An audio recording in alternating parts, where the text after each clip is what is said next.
ரோட்ல ஒழுங்கா போக மாட்டேன். ஒழுங்கா போக மாட்டியா? எங்க வந்து என்ன பண்ணுங்க?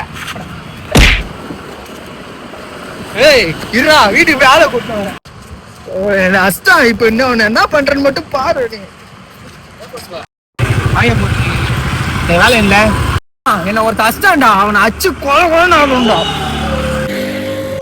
யாரா அது? தெரியாடா அவனுங்க, அவனுக்கு இதே வேலையா தான் போச்சு. பாத்துக்கலாம்டா.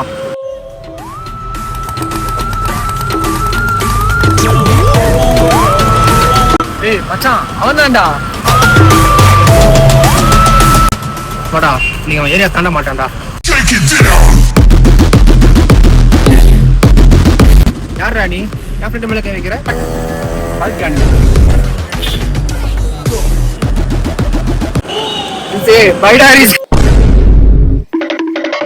ஏய் மச்சான், பார்த்து பத்திரமா வீட்டுக்கு போயிடுனா.